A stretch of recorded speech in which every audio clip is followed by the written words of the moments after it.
So we are in one of a row of buildings here. These houses are in a very special shape. The shape is a sigma, or the C, okay? So the name of these buildings is the sigma.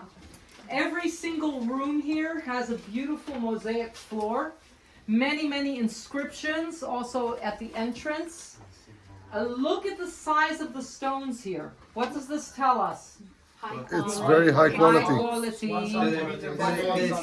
Expensive, okay? The smaller the stones, it's like a photo, the more the pixels, the better the quality of the picture. So if we have a lot of small stones and a lot of colors, we're talking about something very wealthy. Again, there's a lot of money in this room right now. Who is depicted here on this mosaic? This is the goddess Tikho. Her name is Tikho. Tikho. T-I-C-H-A. Tikho. Tikho is the goddess of plenty. So she is holding the cornucopia, okay, with the fruits, and there's even a palm tree in it. Okay, it's the horn of plenty, and on her head is the city as a crown. And this is a replica. It is not the original. What happened to the original? Got stolen. How do you steal a mosaic?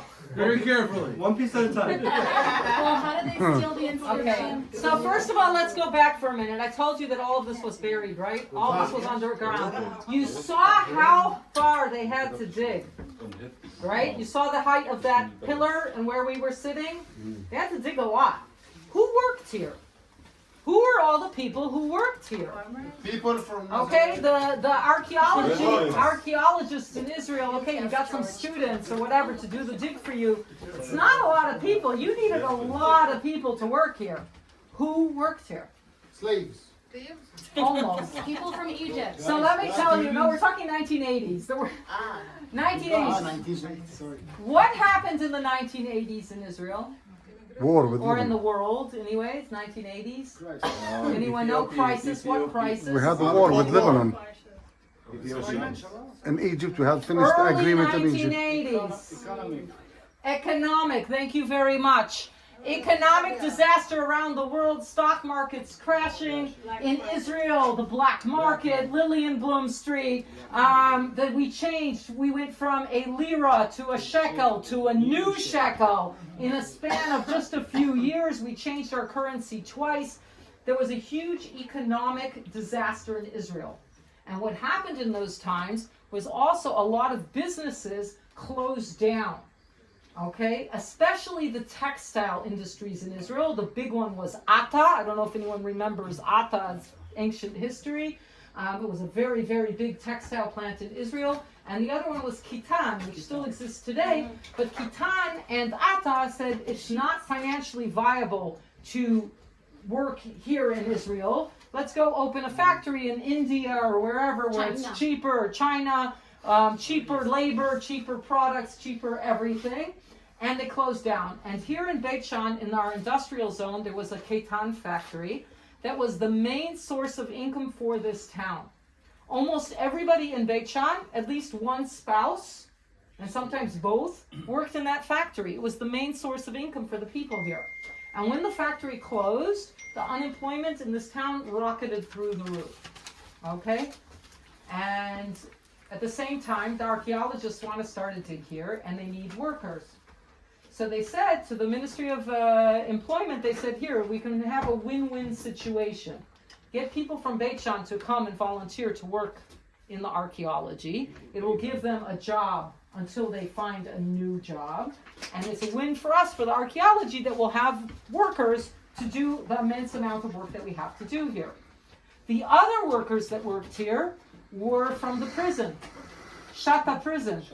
Okay, Shatta prison. The Gilboa prison was later. Shatta prison is a blue-collar crime prison. The Gilboa prison is a high-level security prison. In those days, the Gilboa prison wasn't there. It was just Shatta. So there were people in the prison that had to do physical labor as part of their punishment.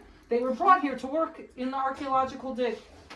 By the way, The National Parks Authority, till today, is helping people with problems with income. I can tell you as a tour guide during COVID, when we had no work, one of the projects that was started was by the national parks to give tour guides an opportunity to make a little bit of money. And they let every tour guide sign up for the project to work in the national parks and at least do a little bit of guiding in those very long 2 years. I personally worked here in Beit Shan during that period. Okay, so they're still helping people with unemployment. Okay, they don't have it anymore. COVID's over. Anything else? Is that the sheet store right by my house? Is that Probably what Kitan Kitan, is? yes. They sell sheets. They sell sheets and linens and towels and all those things. Yes, they still exist. Yes. So do you mean the prisoners? Do you mean the prisoners? They mark the site. So 1 second. So working in this site, guys, I'm not finished. well- Guys, oh, They're finished. they're finished. That's fine. The prisoners worked here, and people from Beit Shan worked here. Now, somebody from Beit Shan, not the brightest crayon in the box, noticed that every time the archaeologists found a mosaic, they got very, very excited. And when they found this mosaic, they really went ballistic because, hey, it's gorgeous, tiny stones, really high quality work, Tikho, it's not something we find every day. So of course they took lots of photographs and documented it and wrote it all down. But this genius who was working here said, wow, they're so excited about this mosaic, it must be worth a lot of money. So I didn't steal it. But how do you steal a mosaic? As you said, one stone at a time.